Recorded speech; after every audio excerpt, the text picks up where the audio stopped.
નમસ્કાર દર્શક મિત્રો, વિયાલયના પાવર પ્લે કાર્યક્રમમાં આપનું સ્વાગત છે. લગભગ 74 દિવસ પહેલા રાજ્ય સરકારે હીરા ઉદ્યોગ સાથે સંકળાયેલા કામદારો અને તેમના ઓનર્સ સાથે એક મીટિંગ કરી હતી. ઘણી બધી રજૂઆતો અને આશાઓ સાથે હીરા ઉદ્યોગના કામદારો, કારીગરો આવ્યા હતા. રજૂઆત પણ કરી. સરકારે પોઝિટિવ પ્રતિસાદ આપ્યો છે અને એ આશ્વાસન લઈને તેઓ પાછા ફર્યા. 74 દિવસ બાદ રાજ્ય સરકારે હીરા ઉદ્યોગને આર્થિક ટેકો આપવા માટે એક પત્રકાર પરિષદ બોલાવીને જાહેરાત કરવામાં આવી હતું કે કદાચ આંખોમાં સુકાઈ ગયેલા આંસુ છે, હીરા ઉદ્યોગના કારીગરોના આંખમાં આંસુ સુકાઈ ગયેલા છે, એટલો એ રડ્યો છે, એટલો કકડ્યો છે, એટલી એની દયાજનક સ્થિતિ હતી. આ બધી પરિસ્થિતિ જોતા અને કેટલાય હીરા ઉદ્યોગના કારીગરોએ લગભગ 70થી વધુ કારીગરોએ આત્મહત્યા કરી છે. ત્યારે રત્ન કલાકારોને એવું આશ્વાસન હતું કે સરકાર અમારી ક્યાંક કોઈ વાતને સાંભળશે, પરંતુ એ વાત સાંભળવા મળી નથી, કેમ કે એવું એમને ફીલ થાય છે. રત્ન કલાકારો માટેનું એક વેલફેર બોર્ડ, એક ફંડ ઊભું કરવામાં આવશે એવું એને આશ્વાસન, એની એવું એક ધારણા હતી, અપેક્ષા હતી. રાજ્ય સરકારે જે જાહેરાતો કરી છે તેમાં વીજળી બિલ 13 એટલે શિક્ષણની ફી 13,500 સુધીની શિક્ષણ ફી સરકાર ભોગવશે રત્ન કલાકારોની એ વાત કરવામાં આવી છે. નાના કારખાનેદારને 5 લાખની લોન પર 3 વર્ષ સુધી 9% વ્યાજ સહાય, વીજ ડ્યુટીમાં રાહત, આ બધી જાહેરાતો કરી છે. કોઈ પણ જાહેરાત સરકાર દ્વારા થાય ત્યારે એની પાછળ એક ફૂદરડીઓ છે જે સામાન્ય માણસને દેખાતી નથી. ફૂદરડી સૂચન કરે છે, સૂચક હોય છે. જેમ કે ઘણી બધી જાહેરાતોમાં લખે છે કે કાર આટલા ભાવમાં, સ્કૂટર આટલા ભાવમાં, મકાન આટલા ભાવમાં, પણ પાછળ એક ફૂદરડી હોય છે, ટર્મ્સ એન્ડ કન્ડિશન એપ્લાય. આ ટર્મ્સ એન્ડ કન્ડિશન એપ્લાય એ છેતરાની હોય છે અને સરકાર એની પાસેથી બધી શરતોને બહાર કાઢતી હોય છે.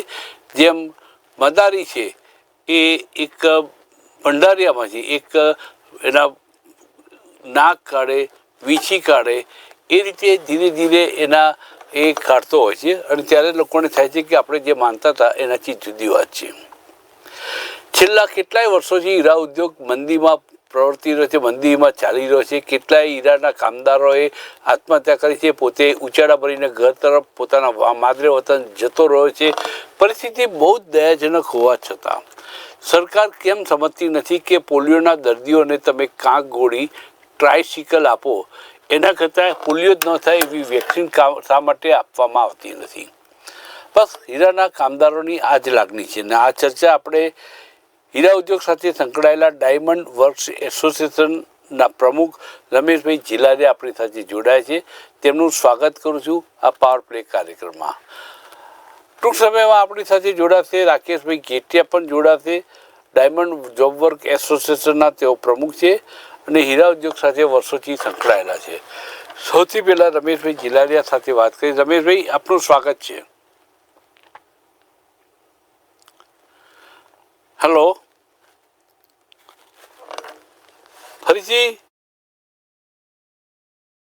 કરી લઈએ કે ડાયમંડ ઉદ્યોગના 50 વર્ષમાં છેલ્લા 3 વર્ષ સૌથી વધુ કઠિન અને પડકારરૂપ છે.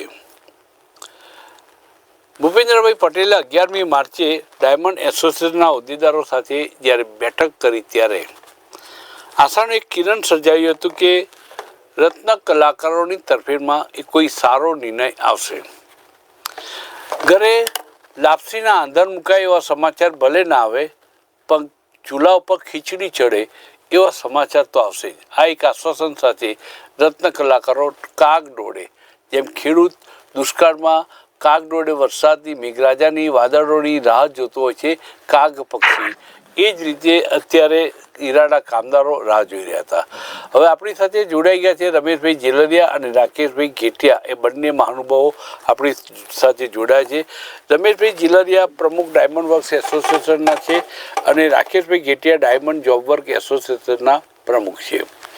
બંને હીરા ઉદ્યોગ સાથે લાંબા સમય સુધી સંકળાયેલા છે. શરૂઆત હું રમેશભાઈ જેલરિયાથી કરીશ. રમેશભાઈ, જે પેકેજ જાહેર થયું છે સહાયનું, બલ્લે છે, ખુશ છો કે સંતોષ નથી? શું છે તમારો ભાવ?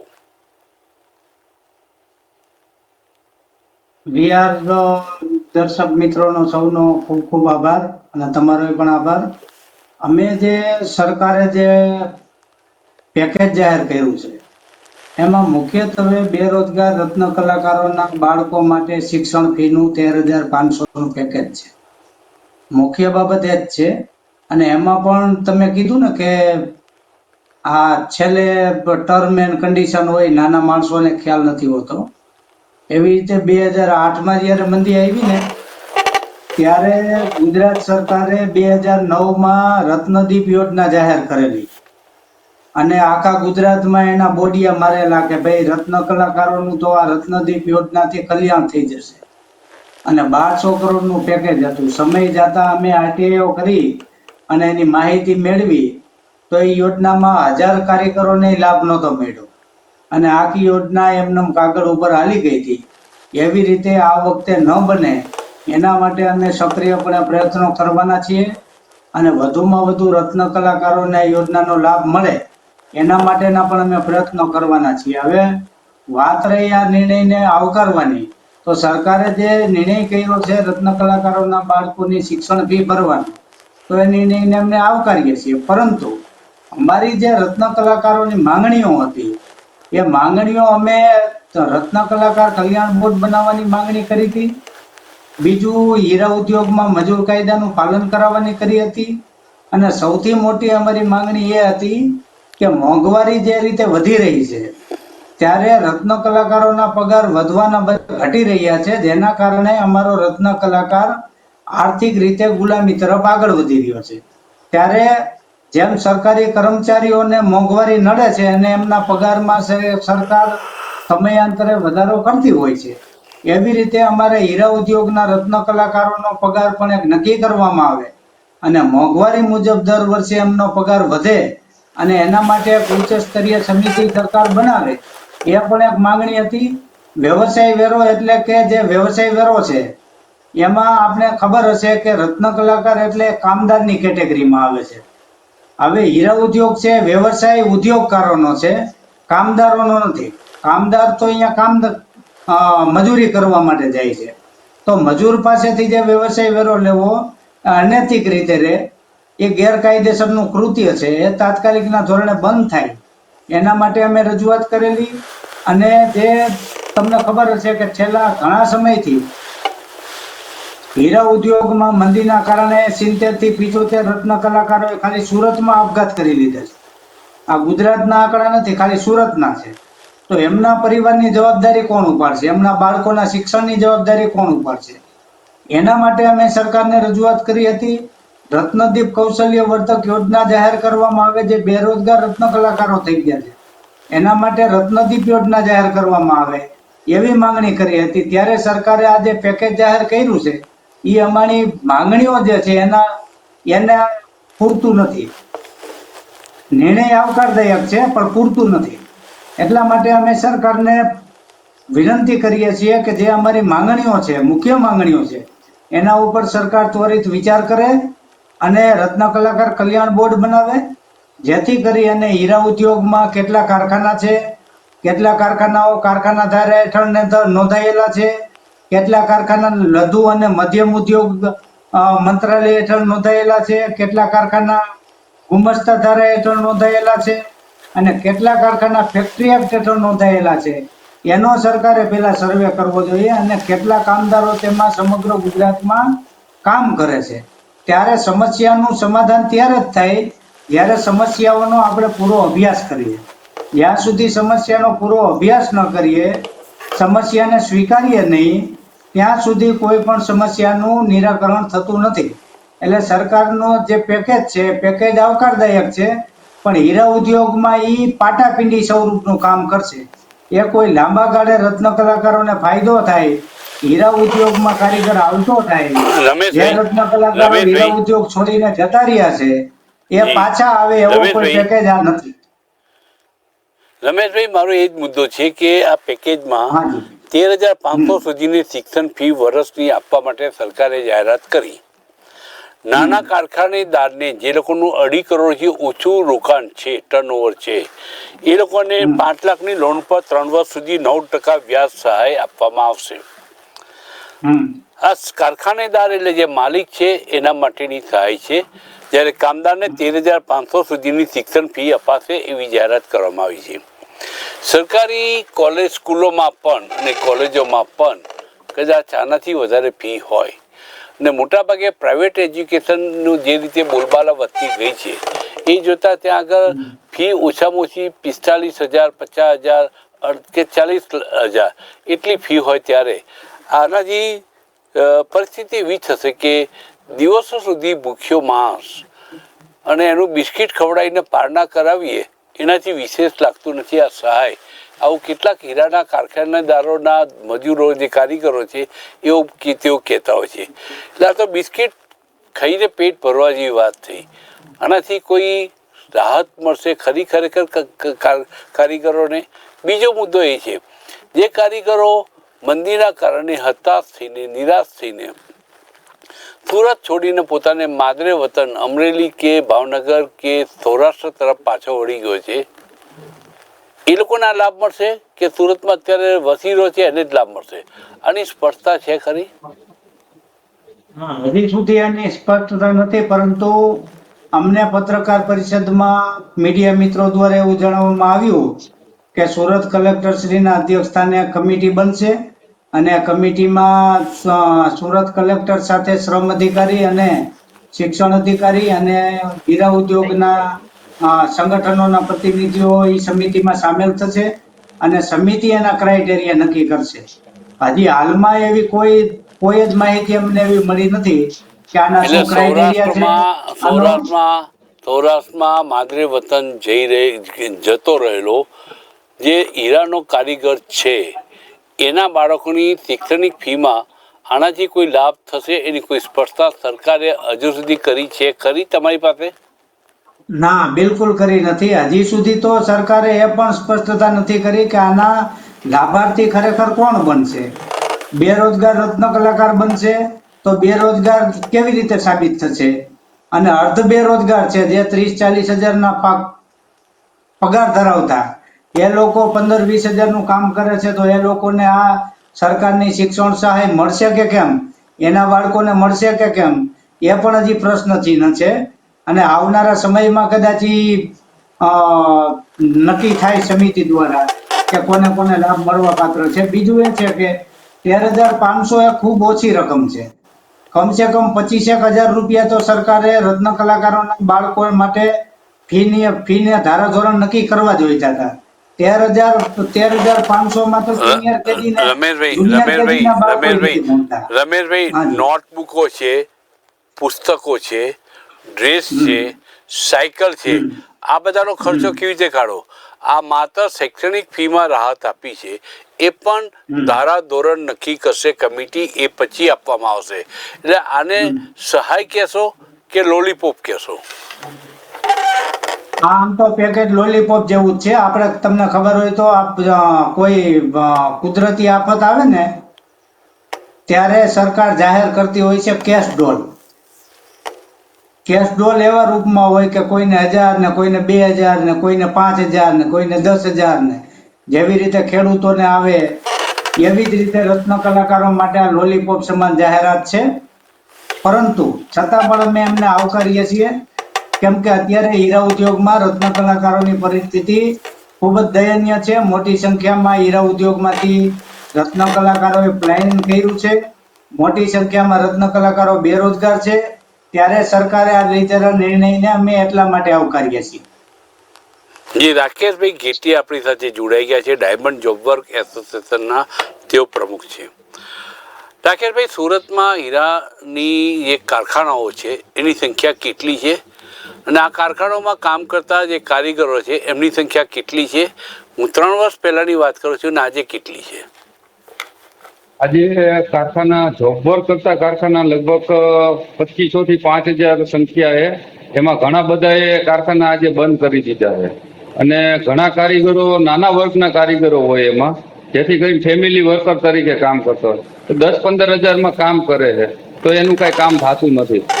આજે ઘણી વખત એવી તકલીફો આવે કે આજે હેલ્મેટના કાયદા ના જે બધા કાયદા છે એવા કાયદામાં જ 2-3 હજાર રૂપિયા તો વહી જાય છે.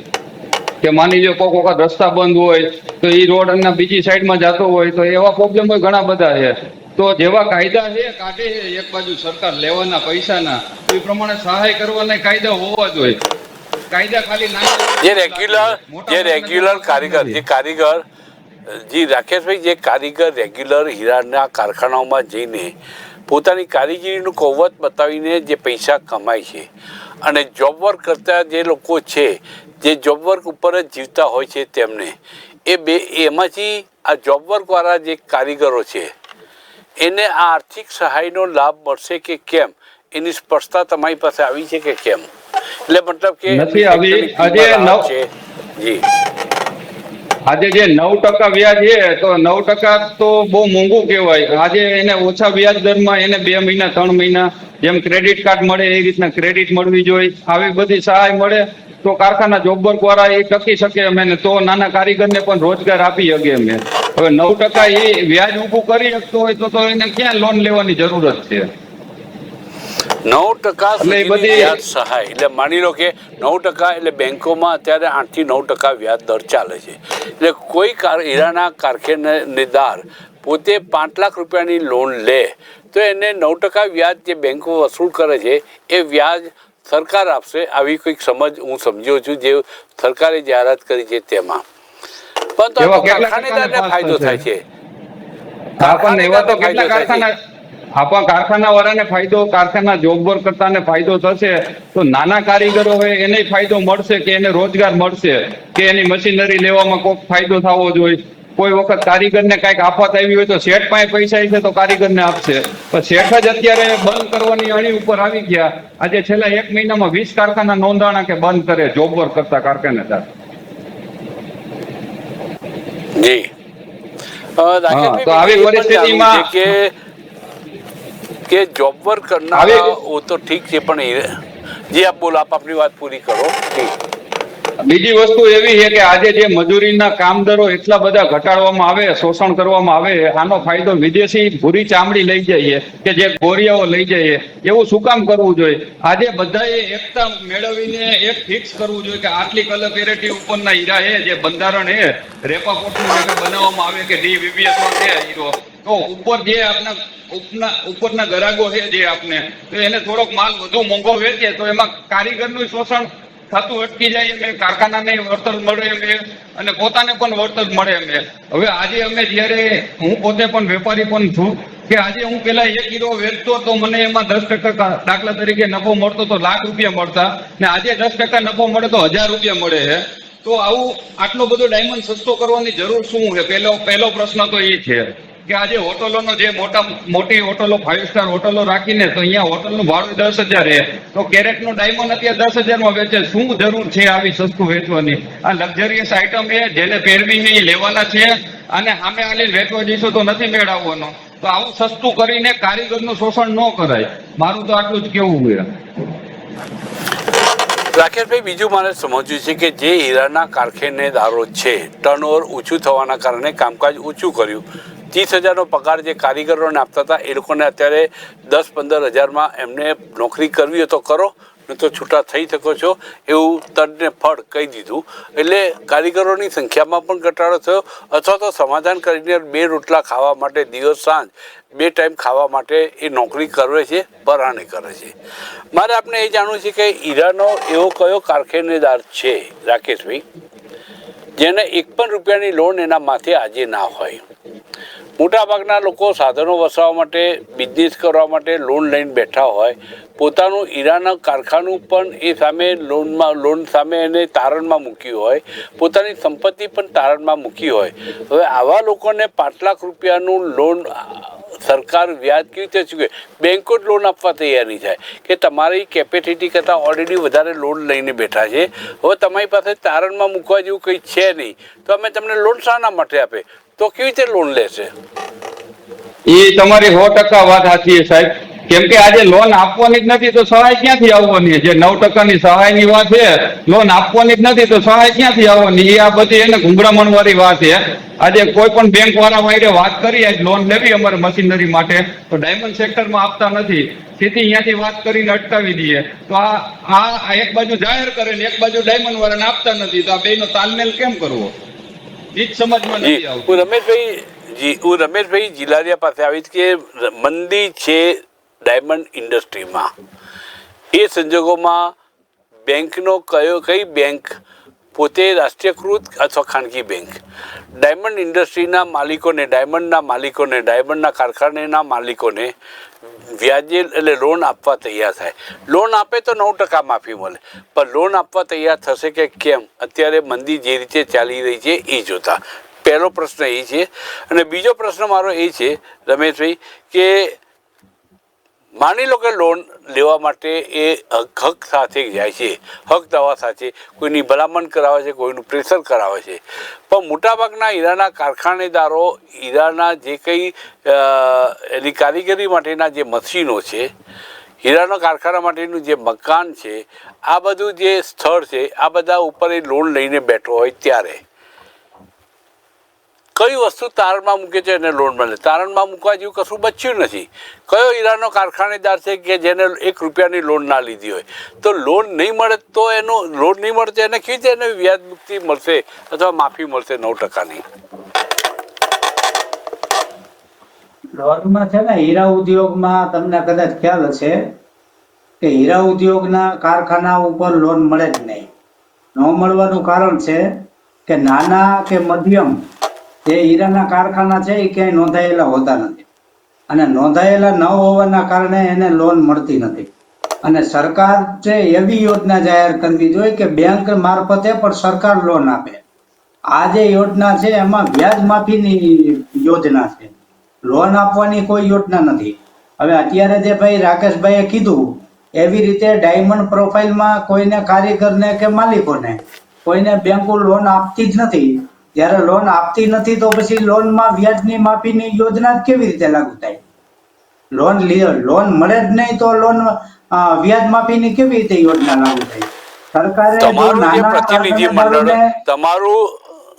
તમારું પ્રતિનિધિ મંડળ જ્યારે સરકાર સમક્ષ પ્રતિનિધિ મંડળ મુખ્યમંત્રીને મળ્યું ત્યારે તમે લોનની માંગણી કરવા ગયા હતા કે હીરાના કારીગરોને રાહત? તો કયા કારણસર આ જાહેર કરવી પડી? લોન છે એ તો કામદારો ઉપર એક પ્રકારનો બોજ છે, કામદાર હોય કે કારખાનેદાર હોય. કારખાનેદારને આપવાની વાત છે કે હીરાના કારીગરોને લોન આપવાની વાત નથી, હીરાના કારખાનેદારને આપવાની વાત છે. એટલે તમને તો કોઈ હીરાના કારીગરોનો કોઈ ફાયદો જ નથી. હા, એનાથી હીરાના કારીગરોને કોઈ ફાયદો નથી. એ તો ઉદ્યોગકારો માટેની વાત છે. આ ઉદ્યોગકારો માટે જે મારી સમજણ મુજબ છે, જી મારી સમજણ છે એ મુજબ હીરાના કારખાનાઓ ક્યાંય નોંધાયેલા હોતા નથી. નોંધાયેલા ન હોવાના કારણે એ ક્યાંય આવી લોનો મેળવી શકતા નથી. એના ઉપર લોન હોય છે પણ વ્યક્તિગત લોન હોય છે. માનો મશીનરીની લોન હોય, પર્સનલ લોન હોય, હોમ લોન હોય, એવી લોનોથી હીરાના કારખાનેદારો પણ આર્થિક બોજમાં હોય છે, પરંતુ કારખાના ઉપર એ લોકોને લોન મળતી નથી. તો જ્યારે પર્સનલ લોન લીધી હોય, જ્યારે પોતાની ઇન્ડિવિડ્યુઅલ કેપેસિટી ઉપર લોન લીધી હોય, તો રત્ન ડાયમંડ માટેના કારખાના ઉપર લોન નથી લીધી તો 9% માફીની વાત જ ક્યાં આવે છે રમેશભાઈ? એને કેવી રીતે લાભ મળવાનો છે? એમાં એ યોજનાનો લાભ નહીં લઈ શકે કારખાનેદારો. જી, તો મારે એ સમજવું છે કે તમે માગણી નથી કરી અને સરકારે મોસાળમાં મા પીરસનારી કરીને જે રીતે આ લાભ આપ્યો છે, તો ખાસ એમના ચુસ્ત જે કારખાનેદારો છે એ લોકોને પણ આનાથી ખુશી હશે, આનાથી સંતોષ હશે ખરું? ના, મને જ્યાં સુધી ખબર છે, માહિતી છે ત્યાં સુધી આ યોજનાનો વ્યાજ સહાય યોજનાનો લાભ નાના કારખાનેદારો નહીં લઈ શકે. કારખાનેદારોને જો મદદ કરવી હોય જી તો એમને ટૂંકા ગાળાની કે લાંબા ગાળાની લોન સરકારે આપીને મદદ કરવી જોઈએ. જી રાકેશભાઈ કેટલા માટે આવી કે રાકેશભાઈ, હીરા ઘસુઓ જે છે, હીરાના કારીગરો જે છે, એમને ખરેખર આર્થિક સહાય કરવી હોય તો એને પોતાને વીજળી બિલમાંથી અમુક યુનિટ સુધી 100% માફીની જાહેરાત કરવી જોઈએ.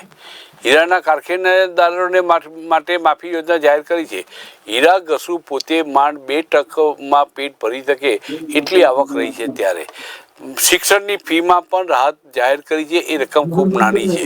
હીરા ઘસુઓના પોતાના જે મકાનો છે એની વીજળી સંપૂર્ણપણે માફી આપવી જોઈએ અને ઉપરાંત એને જે રીતે ખેડૂતોને 3 લાખ સુધીની લોન લે તો 0% વ્યાજથી લોન મળે છે.